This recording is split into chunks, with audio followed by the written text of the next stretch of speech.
Welcome to How to Retire on Time, a show that answers your questions about all things retirement, including income, taxes, Social Security, healthcare, and more.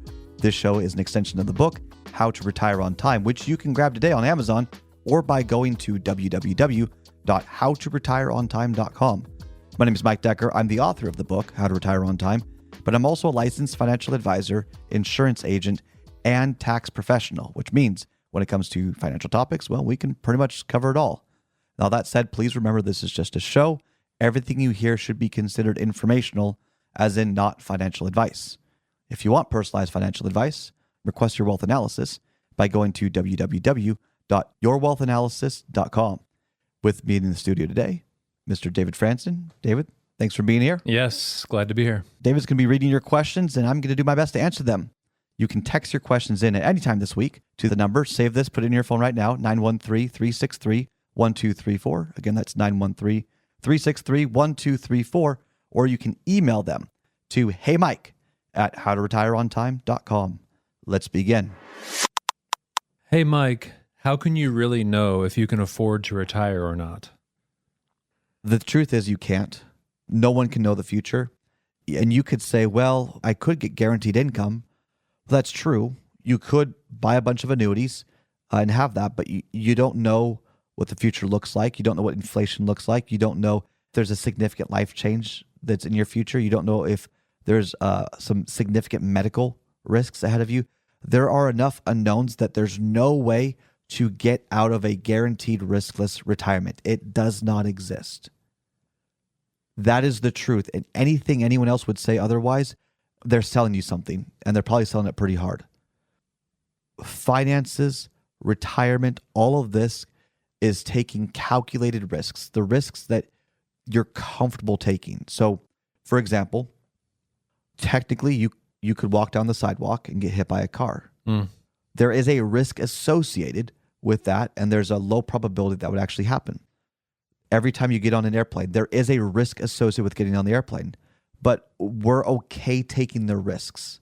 The key here is understanding the risks and preparing for them. What I mean by that is when you put together a plan, you need to understand you don't just put together a plan with the arbitrary 6%, let's say, growth potential of the portfolio, because that's a conservative portfolio growth amount. 7%, that's, we've been doing that for several years now. We're going to be just fine. Okay, well, build your plan, have some fun in Excel, and then go to 2000 and then copy 2000 to 2020 and copy those returns every single year the S&P did.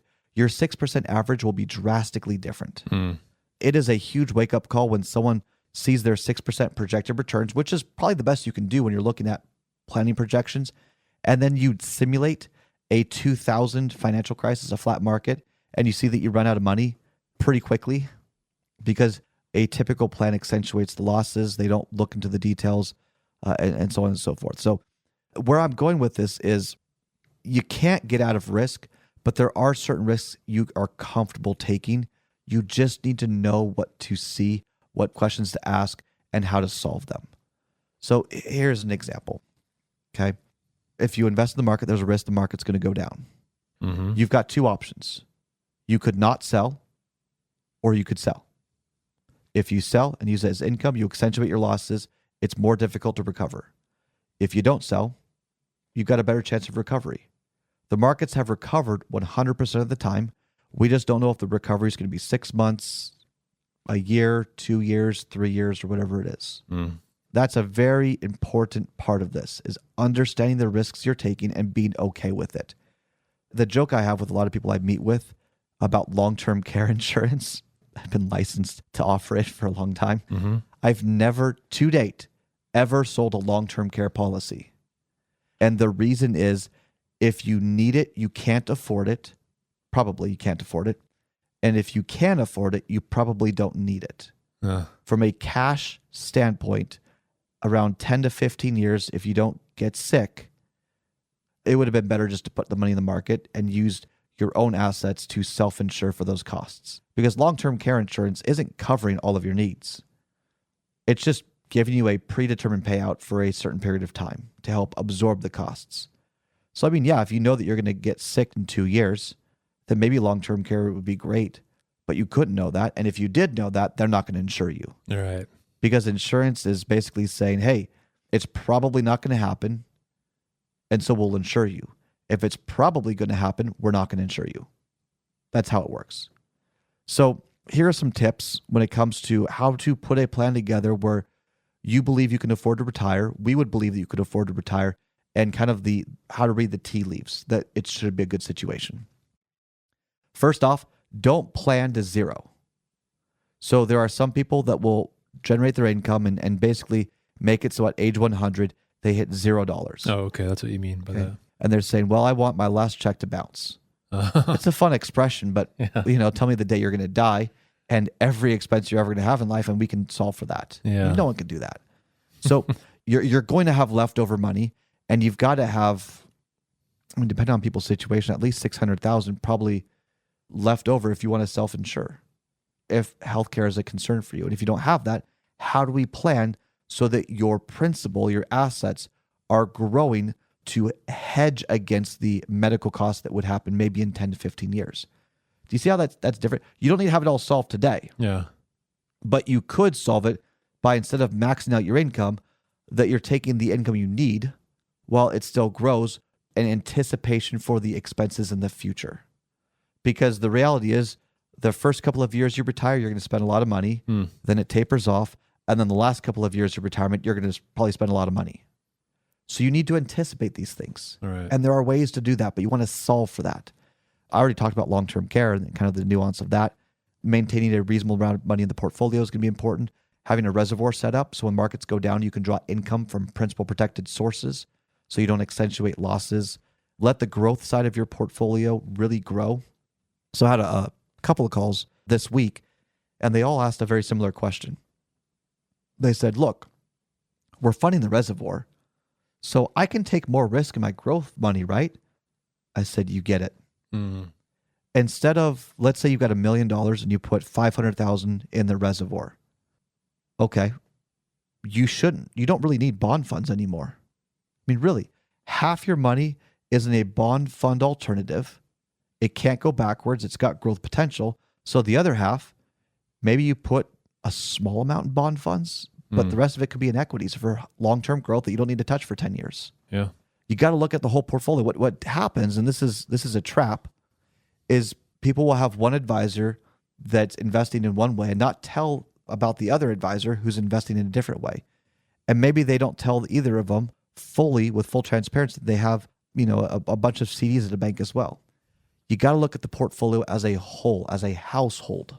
And then you can make better decisions moving forward. So, the answer is you put the plan together first. You don't get greedy with income. How much does it cost to be you? How much does it cost to live the life you want? Maybe a little extra. That's okay to have a little extra. Many people have extra, and that's fun. Explore the strategies that help you get more out of your money, and then build a portfolio so that you can hedge against the potential risks now and in the future. You just can't solve for risks you don't know exist. So what do?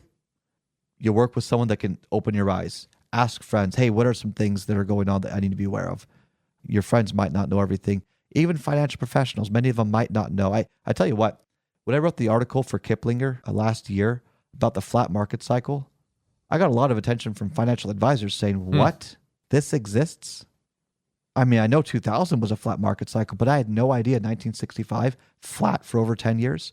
1929, flat for over 10 years. 1906, flat for over 10 years. People don't realize that was not a one-off. Every now and then markets grow and they have to digest. So, and if I'm going to be very forward about this, that's why we stopped charging $500 for the wealth analysis. It was to help more people understand the risks they were taking so they can make a more informed decision.